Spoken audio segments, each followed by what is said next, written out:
Will Howard has proven he's a player Ohio State can rely on when it matters most.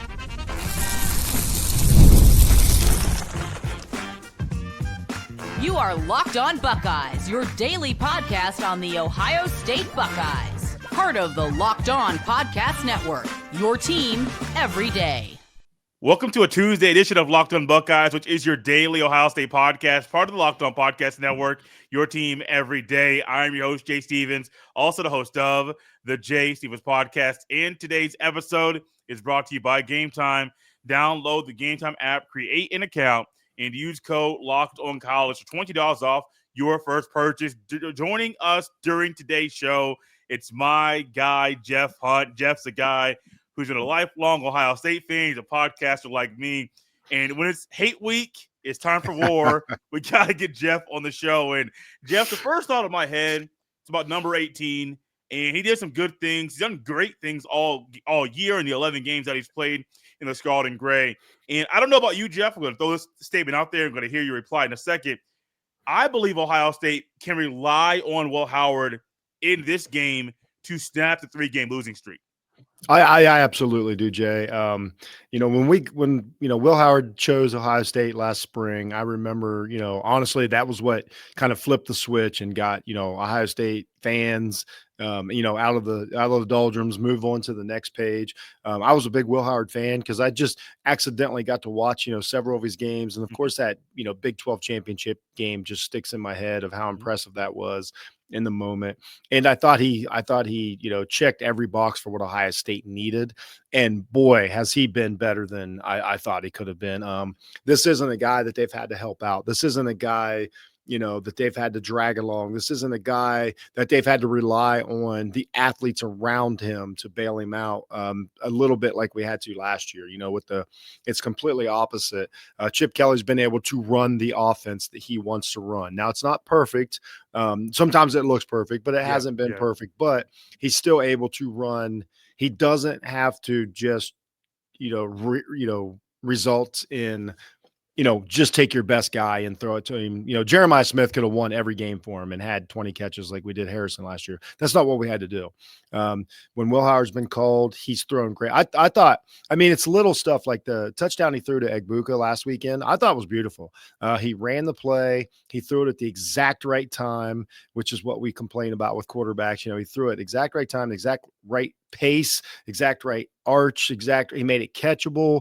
He threw it over the defender, just little things like that. When he they call people like a system quarterback or whatever, game manager and all that. Like, no, he's running the offense. He knows where the read is. He's recognizing. Here's what I like most about Will Howard. He throws to a lot of open receivers, which tells me he's seen open receivers. Yes. These guys aren't making contested catches play after play after play. His deep ball, it's not going to get any better. Okay. We know that that's a deficiency. Mm-hmm. He's not CJ Stroud. He's not Justin Fields when it comes to that, but I don't think it's killed him. In the future, that's a whole different thing if things go well, but as of right now, it's better than expected. I think the whole season has been on Will Howard's shoulders and he's accepted it. He looks relaxed. He looks like he's enjoying it. He looks like he understands the moment. So absolutely. I think that this is a Will Howard game. This is where Will Howard can become an Ohio State legend in this game. I think it's a good way to look at it because what he's done so far, even if you look at the Indiana game, if you look at the Penn State game, and even the Oregon game, like I know it was a loss, he was mere seconds from doing everything he needed to do in that moment to win the game. He understands how to rise to the occasion, and he made a mistake. Like he literally mismanaged the clock. James Franklin does it all the time. So like that stuff is stuff that happens all the time where guys happen to do that. He's never really been on that stage before. He's never played in Austin Stadium. That's a very weird and odd place to play. So he made a mistake. He has learned from it, though. Ryan Day's learned from it. Chip Kelly's learned from it. And I think the biggest thing for this week, where things are different, in Happy Valley, where he realized, look, last drive of the game, I ain't throwing the ball. You need me to get a QB sneak to get out from the end zone being right at our back? Cool, I'll go 4 yards on a QB sneak. Most quarterbacks don't want to do a QB sneak at all. If they do, it's a 1 yard or 2 yard, and we're good. Will Howard's like, no, if you want me to get 5 or 6 or 7, like I'm 6'4", 235. I can do that with my body, and the guys on the O-line will help me get that done. But his enthusiasm, where he called Happy Valley, sad Valley at the end of that game. But then when he kind of punched that last touchdown in at the end of this past game against Indiana, and he did the OH, and then he just like fist pumped in the air, and the excitement and enthusiasm there, that's a guy you can rely on. He's not being asked to throw for 300 yards, but he can do that if they need him to. He's not being asked to run 10 plus times, but he can do that if Ohio State needs him to. You can rely on a guy like that who just understands his job and runs the offense the way Chip Kelly wants it to be ran. I understand Michigan's defense is going to throw things at Ohio State that they haven't seen all year. And when that happens, Indiana did that same thing. Will Howard rose to the occasion. I believe they can rely on him once again, which is weird because I wasn't really sold on his arm, Jeff, coming into this season. He wasn't really the most accurate passer. This year, he's had 6 games of being at least an 80% passer. So the biggest thing you want from your quarterback that was a question mark from him is now a strength for him. You can rely on a guy like that. And let me tell you, I was in Columbus, Ohio I wasn't at the game, but I was very close to the stadium during that game. That was I didn't want to go outside, let alone go outside and play football, let alone, I believe he went 22 for 26. Yeah. You know what I mean? And he makes it look effortless. Yes. Again, he's running an offense. He has an offensive coordinator that knows what he can do. And he's made 10 throws this year that I'm like, okay, when we need that throw, at least we know he can make it. And that's what's been so impressive. But it looks like his teammates like him. It looks like, let's face it, the quarterback is what the team is going to be decided by. This team, we know it's around. It's been like this for years. If the guy behind center is one of those dudes, Ohio State's very good. And so, like, when you're that good, like, your team is with you. You know what I mean? They got your back. It doesn't look like there's any complaints. I mean, Jeremiah Smith, we know you could do whatever you want, Jeremiah Smith. Yeah. He could have whatever type of season he wants, Yeah. but he realizes, like, that's not what we're here for. And this team has also been coached, and whether right or wrong, we don't know if it's going to be a mistake yet. This team has been coached as if it's going to play 4 or 5 more games this season. Correct. And so there's a lot of yardage left on the table. There's a lot of meat on the bone with this Ohio State offense. And, so I just think the way Howard's handled it and took the brunt of it, and is really ready, never looked scared. And let's face it. I mean, I know we talk about this all the time. The throw that he made that got called back against Oregon was a game-winning, great throw. Yes. So I give him credit for making the play because he doesn't know it's going to be, pass interference until they call it. So he made the throw, the key throw, and Smith made the catch. So, like, that gives me hope. I think he's totally aware, of what this game coming up is going to mean. He seems like a kid who understands just the history of college football and the impact of college football. So, and man, we're really lucked out with getting a guy and a leader like Howard this year for Ohio State. Jeff, one of those throws you talk about, how he could just make the throw.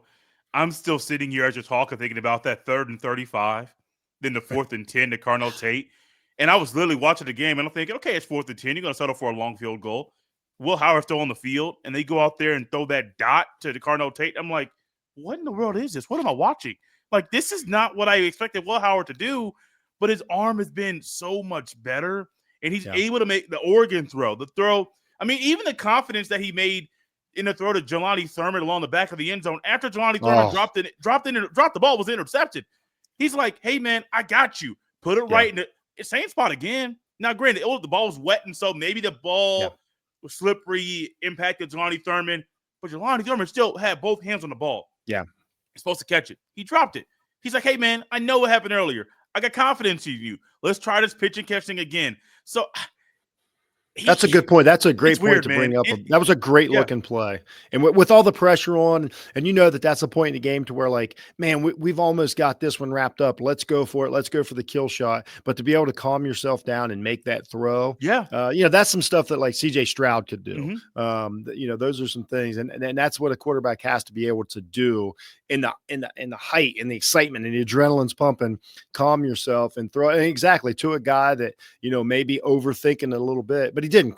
Congratulations to Thurman too. But that's also my whole point, is like, this team, like, believes. They really do. It's a different me, I'm never one for the intangibles and the belief and the mental stuff. This team it's all this, especially this week. It's all mental. This game is all. This team's better than the team up north. This team is better. It's all mental this week. It's the focus. It's the not making the little bonehead plays. It's getting past that terrible interception that Howard got. Like, it really wasn't on him, but whatever it was, and to come back and play the way he did. That's the little things that these guys have to be able to get past and not panic when Michigan throws the kitchen sink at them. So yeah, all great stuff. Yeah.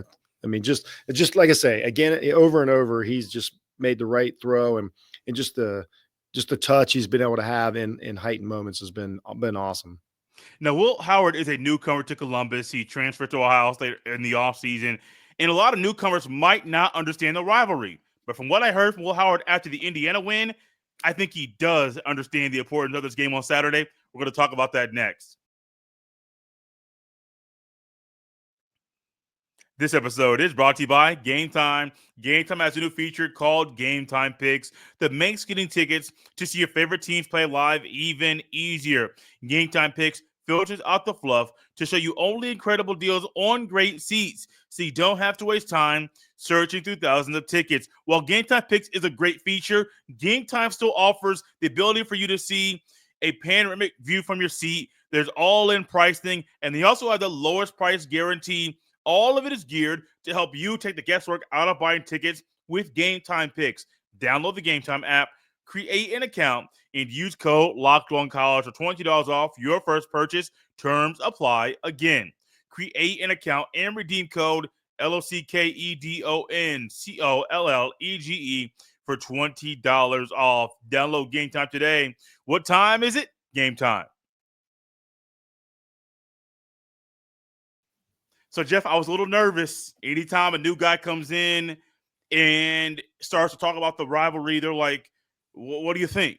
Is it Michigan or is it the team up north? Well, how do you call them? Is there a color code inside the Woody? He gets it, man. Like, he was indoctrinated. He understands it. And I believe after the game against Indiana, he started talking about how this is for Buckeye Nation. This is for those guys that stayed in school that's never beat that team. This is for the fan base that's been hurting. And he started taking ownership as if he's been here his entire life. Yeah. So that's a guy right there to me that gets it, that understands it. He already has a talent. He's able to manage the offense. But now if he understands this rivalry itself, it might be night-night for the Wolverines, man. It might be over in the middle of the first quarter. Yeah, it is amazing that this kid, not even a full year into his only season at Ohio State, I feel like he's been a part of this team forever. Like I say, I feel like he's one of these seniors. I feel like he came in with Denzel Burke. I feel like he came in with Travion Henderson. It's really amazing how he's done that. And again, like Ohio State fans, we just love him over here. There's really not a lot to nitpick about the guy. I mean, no. You have to really be reaching to say well, he doesn't do this or he can't do that. The guy can do anything. But again, that's the way we want to hear. We don't want to hear it's just another game. We don't want to hear we got bigger fish to fry. Because the truth is about this game, this is crazy. This isn't the most important game to this Buckeyes season. Correct. It's the most important game to the fans. It's the most important game to probably the national media. This really isn't the most important game they're going to play this year. As of right now, honestly, they're pretty much a lock for the playoff game, whether it's home or, whether, they get to play a Big Ten championship game. This isn't going to be the most important game they play, but he makes it feel like it is the most important game they're going to play. And that's what we've needed. We've skipped that a few years. It's not that any Buckeyes have ever shied away from it, but there's every now and then there's a season to where you're like, it's just another game. And it never is. This feels a little different. This team feels a little angry. I think they were insulted by Indiana for 6 months, and I think they took it out on them Saturday, and I applaud that. I applaud Indiana for sticking their chest out and then also taking a beating. But they were there. They said they came to beat Ohio State, and they didn't. But they were willing to put their neck out there on the line. So it didn't work. And I'm fine with Ohio State doing that this week against Michigan. I don't know what's going to happen in the game. Crazy stuff happens when it's 29 degrees in Columbus, Ohio, and you're playing one of the biggest football games of the season. But what I do like is that Ohio State's telling us directly, we need to win this. We know why we need to win this. We know how important it is. And Howard, is carrying his team in as if he's, been a lifelong, Buckeye, which, if he wins this game, let me tell you, he's not going to worry about paying for a drink or a hotel room in Columbus the rest of his life. No. Now, I'm going to ask you a question because I know there are people that put clips around on social media that there were people that are sports talk radio hosts that were upset with how Will Howard kind of put the cigarette out at the end of the game. Yeah. Where I'm like, I don't really see anything wrong with that. There's been teams that have planted flags in Ohio Stadium. Baker Mayfield, Michigan did it. They planted the flag in Ohio Stadium. There have been other people that have been doing a whole lot of things. I think Kirk Cignetti's a good coach. But when you come into Ohio Stadium and you're talking trash even the day of the game, the quarterback of the opposing team, which is Will Howard here, who's as enthusiastic as you want him to be, he might do something like that because you've been talking trash about his team and you said his team sucks before you even got on the field. So I understand why Will Howard did it. I don't really have a problem with it. I don't know if you do, Jeff, but I know some people do it. I started to scratch my head and say, why are you upset with the man celebrating in that way when he's doing something that the opposing coach, he's doing something towards the opposing coach when he was talking trash about the team. I don't understand the backlash for something like that.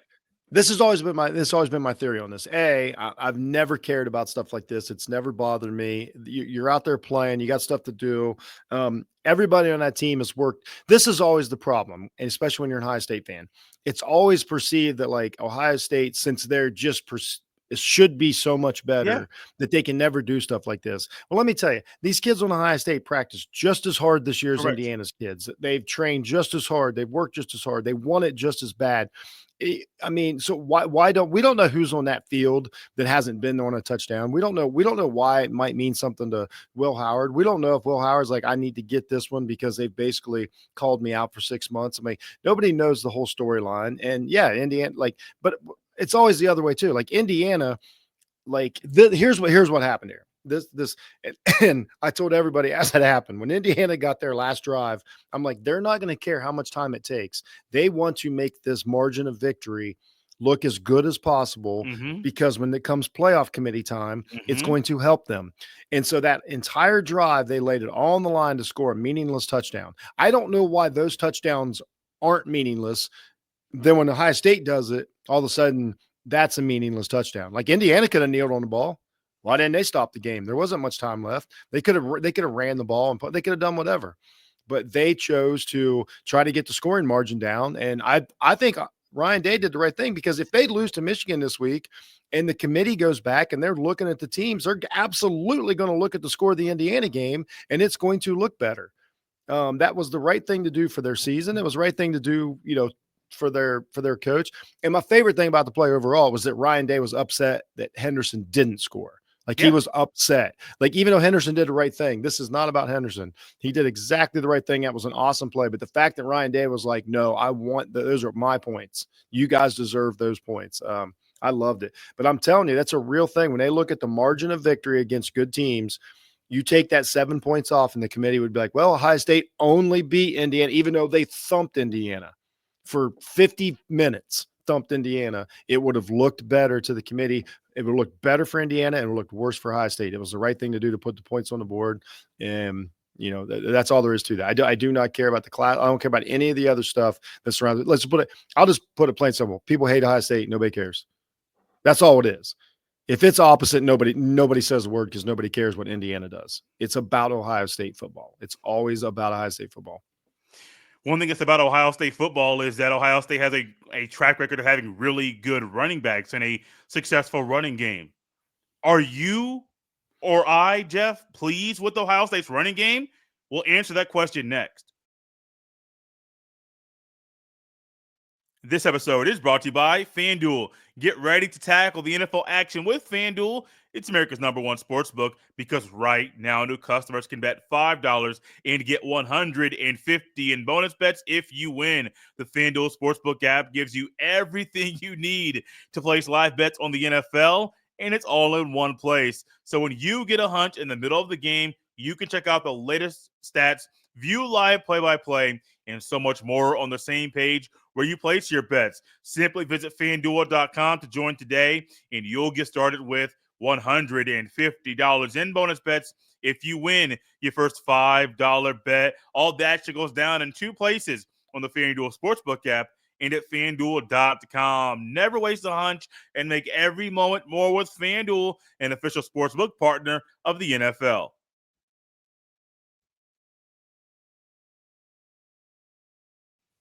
Now, people might say, Jay, the running game for Ohio State's been pretty consistent this year.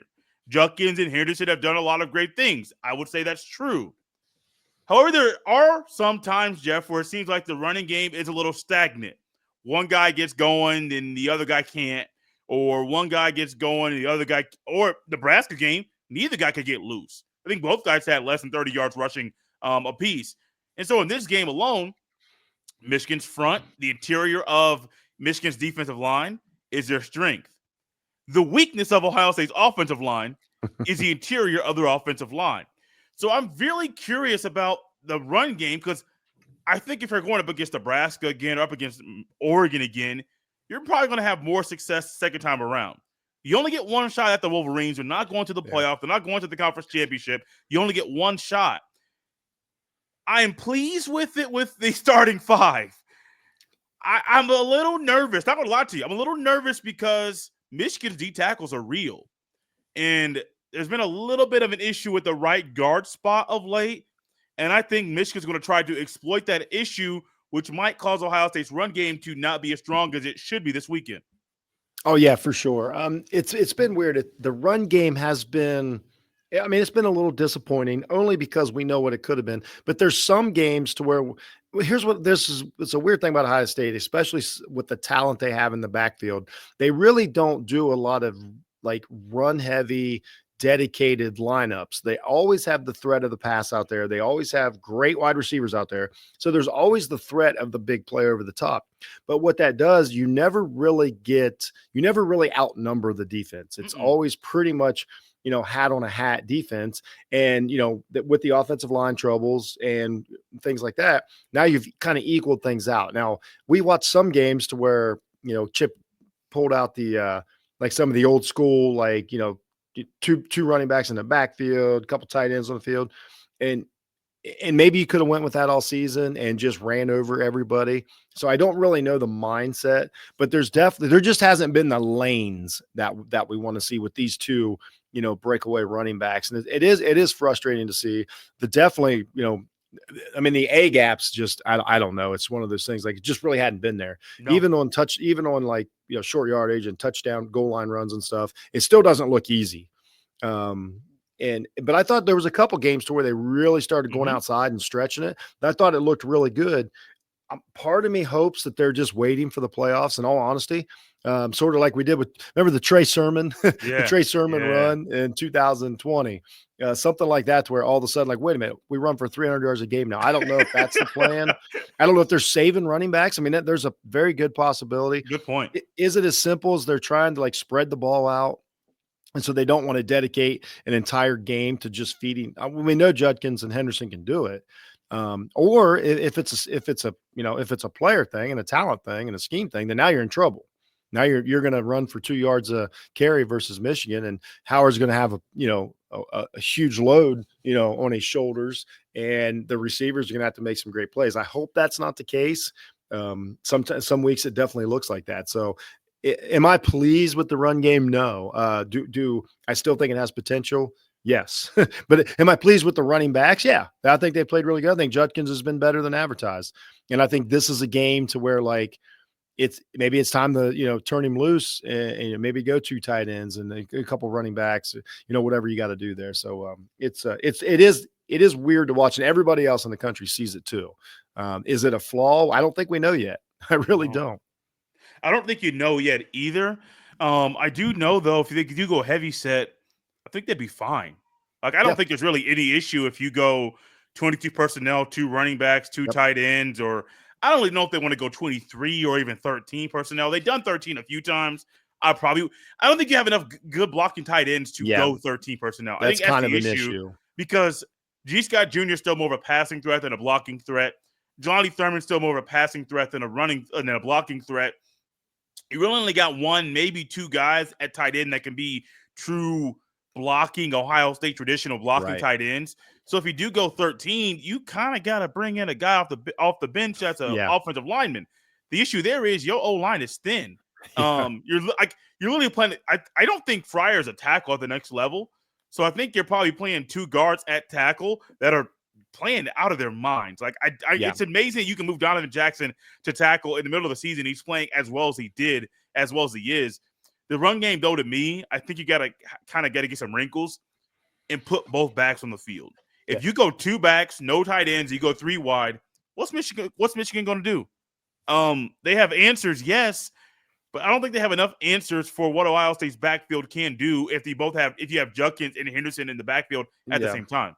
And I think this is a game to where your run game might be getting the running backs the ball quickly, but that still might be in the passing game. But it's still, I think this game, I know this isn't the Michigan preview, but just my guess is this is going to be a quick passing attack, get the balls in the hands of talented players and hope that, and they're going to break tackles. It's really how I feel this, and not put a ton of pressure on that offensive line to either hold up or to block their butts off and try and fight for 5 yards. I really think it's going to be just like keep the ball moving, short, quick, but constantly keep the ball moving. A lot of drag routes, a lot of hitches, you know what I mean? Especially like, with Michigan being down, a couple of their really good players, in the secondary, like hopefully take advantage of that and eventually, and then let the defense go. So I think the run game this week will be run after the catch game. Yeah. If that makes any sense. Yeah.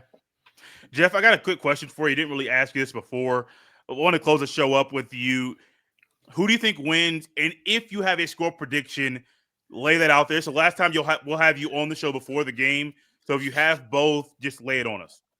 I really think the Ohio State's going to win. I'd be crazy, as negative as I can be sometimes. There's nothing that says they can't beat this Michigan team. And I want to be clear that Michigan's going to play good, and I've said that all year, that Michigan's better than people think, but people don't watch Michigan because they're getting beat and they don't have a chance at the playoffs this year. So people really don't watch. They look at the scores, but if you just watch them in a nutshell, they can still be really good on defense and get the running game going. So they're going to fight. It's going to be cold. Nasty.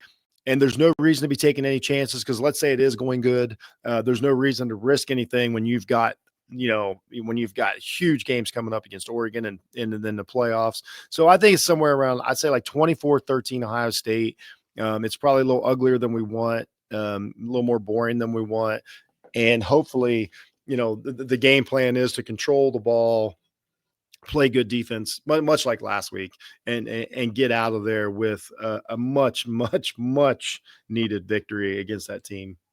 I really appreciate my guy Jeff coming on the show. Last time we'll have him on the show before the game on Saturday. And you guys know Jeff and I, we do shows all throughout the year. We both assume Ohio State's going to win. We both assume Ohio State's going to. I'm giving my pick out earlier than expected. Big Ten championship and playoffs. So Jeff's going to be back. He's going to be a fixture on the show. Provides great analysis, and you got to hear his score prediction before mine. What is yours? I know it's a Tuesday. Let us know there in the YouTube comment section on this video. You can follow him on Twitter at jhunt006. Follow me on the same platform at jstevens07. This has been Locked on Buckeyes on a Tuesday. We'll see you next time.